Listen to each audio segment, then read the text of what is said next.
everybody, today we're going to take a look at the Nux Duotime dual delay engine and looper pedal. First, coffee. Love my coffee. This is what it looked like when I took it out of the box.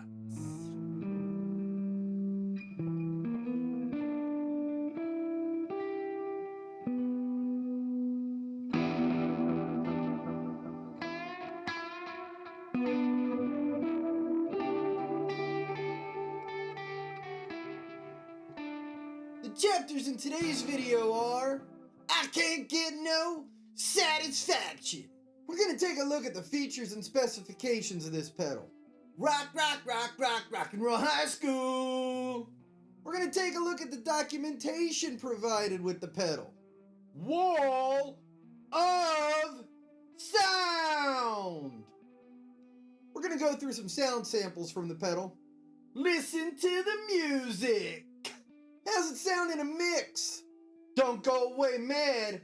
My final thoughts, which are important because I made the video. Just want to give you a little heads up. We're not going to cover the looper pedal functions in this video. It would be too long. I was driving home from work this morning when a man came on the radio and started telling me about how white my shirts could be. This pedal has 5 delay types. A 400 to 402 millisecond analog delay based on the Bucket Brigade delay pedals. The parameter knob changes the pitch variance on the delays. A 55 to 552 millisecond tape delay based on the RE201. The parameter knob adjusts the saturation. An 80 to 1000 millisecond digi-delay based on Strymon and Neuenbar and Nunabar. I have no idea if I'm saying that right, but it's spelt like this. The parameter knob adjusts the hardness of the repeats. A 20 to 1499 millisecond mod delay based on the Ibanez DML algorithm. The parameter knob controls the modulation. An 80 to 1000 millisecond verb delay, a mixture of digital delay, plate, and shimmer reverbs, based on the sound of the iconic Nux reverb. The parameter knob controls the mix of the plate and shimmer reverbs. The level knob serves 2 functions. In delay mode, it controls the mix of the delays in with the original signal. In looper mode, it controls the volume of the loop. The delay type knob is a 5-way rotary switch that allows you to select which type of delay is active at any given point in time. The O LED display shows you the delay type, the 2 delay times, and whether you're currently functioning in the millisecond or BPM mode. The parameter knob controls various parameters based on the delay type as already discussed. The 2 repeat knobs individually control the number of repeats from each delay. The time knobs individually control the length of time between the delays for both beats per minute and millisecond mode. The on foot switch is self-explanatory. The tap foot switch has a hidden function of switching between BPM and time-based mode. Simply depress and hold the switch in to switch back and forth between those 2 modes. Additionally, if you press both switches at the same time, it will swap in and out of looper mode. Input 1 is listed as mono on the pedal. If you only plug into input 1, the original signal will be used to activate delay 1, and a copy of the original signal will be used to activate delay 2. Input 2. If you only plug into input 2, the signal will be used to activate delay 2, and a copy of the original signal will be used to activate delay 1. If you plug into both input 1 and input 2, what is plugged into input 1 will activate delay 1, and what is plugged into input 2 will activate delay 2. Output 1, listed on the pedal as mono, is the output from delay 1. Output 2 is the output from delay 2. It has a USB port for upgrading the firmware. The DC jack takes a 9-volt, negative tip, 300 mAh power supply. The sampling rate is 48 kHz. The AD converter and signal processing are both 32 bits. The frequency response is 20 Hz to 20 kHz. The input impedance is 5 megohms. The system latency is 1 millisecond. The output impedance is 1 k-ohms.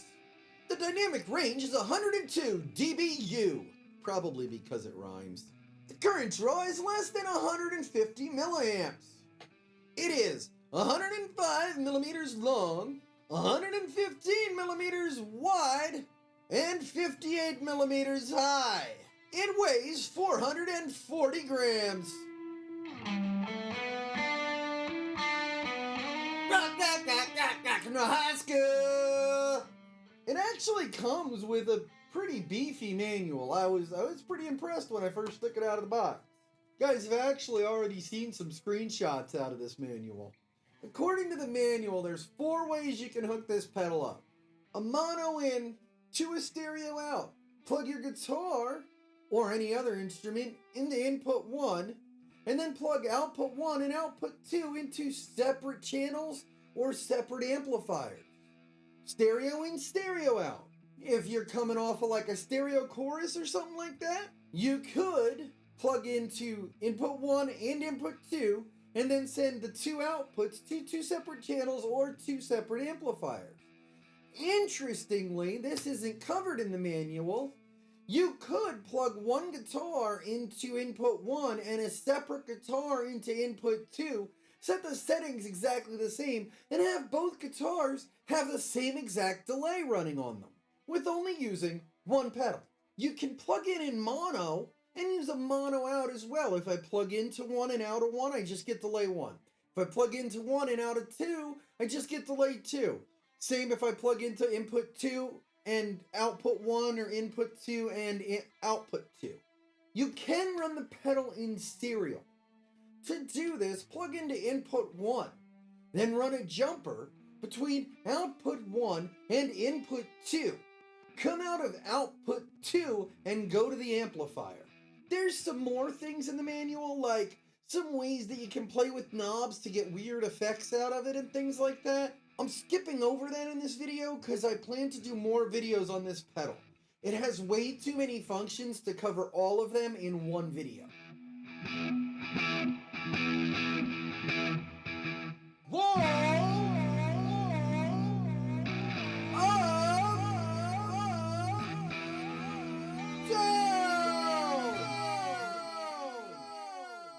For this section, we're not even attempting to cover the vast array of sounds out of this pedal.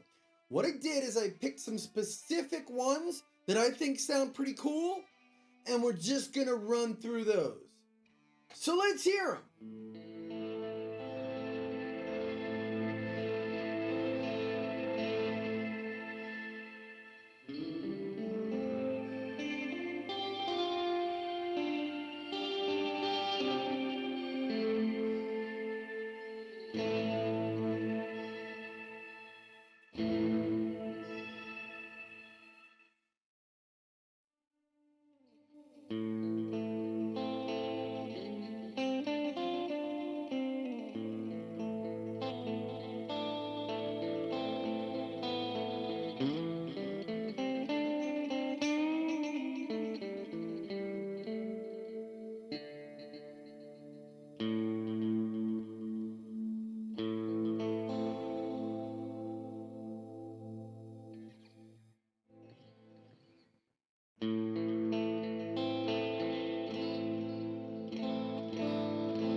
The verb setting. Personally, I don't like this setting. I just don't find it very useful. There's nothing objectively wrong with it. If you like this kind of an effect on a guitar, great. It does this effect very well. I just don't like this effect. The mod setting adds this kind of haunting quality in there. When you throw some reverb on after, especially a nice spring reverb out of your amp, it adds a very haunting quality, almost like ghosts making noise in tune with the music in the background. I like this setting for like a dreamy, wistful type sound out of the guitar. The digi setting is classic 80s delay. You can get great U2 tones out of this box. The tape delay is my personal favorite setting, which is no surprise considering that tape delay is my personal favorite delay in general. They really captured that lo-fi, slightly overdriven sound intrinsic to real tape delay machines. The analog delay sounds bad. It just does. In my opinion, it sounds bad. I couldn't even find a setting I wanted to put in the sound sample section. Let's listen to the music. For the demo song, I just found one setting that is my personal favorite and used that setting for the entire song. I do use various types of gain before the pedal throughout the song so you can hear how it interacts with an overdrive, a distortion, and a fuzz overdrive combination. Here, give it a listen.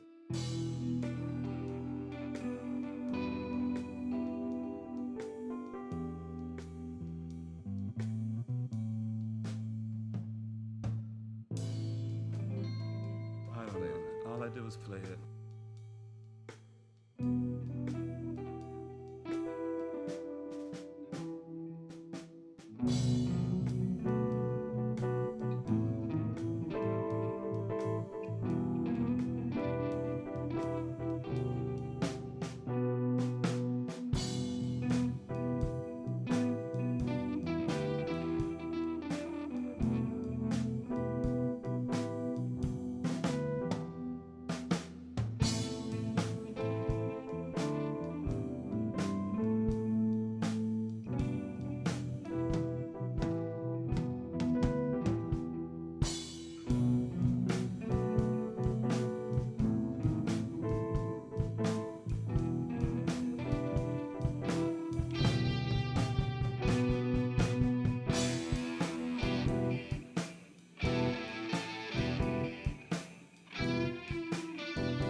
Sky's not low.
sound, baby. I am Cornholio. I need TV for my bunghole.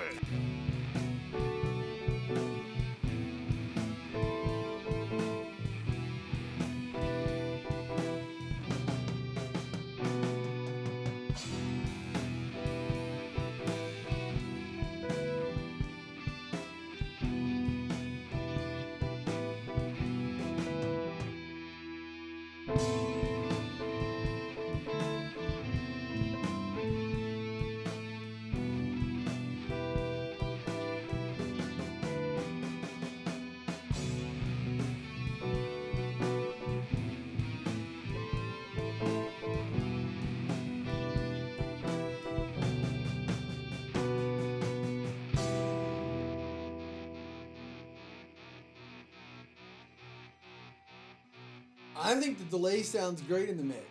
What do you think? Leave a comment below and let me know. Don't go away, man! First, let's look at the cons of this pedal, the things I didn't like. It is not two completely separate delay engines.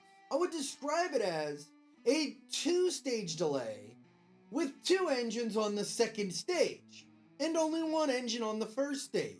In the first stage, you set your mix, you set your delay type, you select whether it's BPMs or milliseconds, and you set your parameter.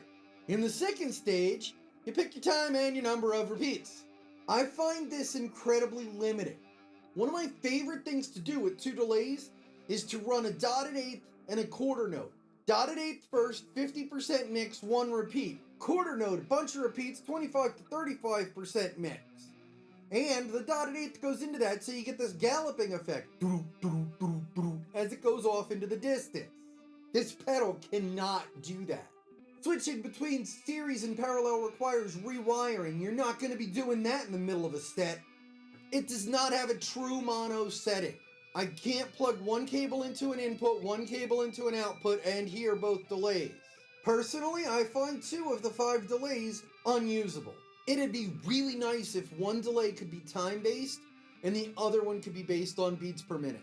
So what did I like about this pedal? It's quiet.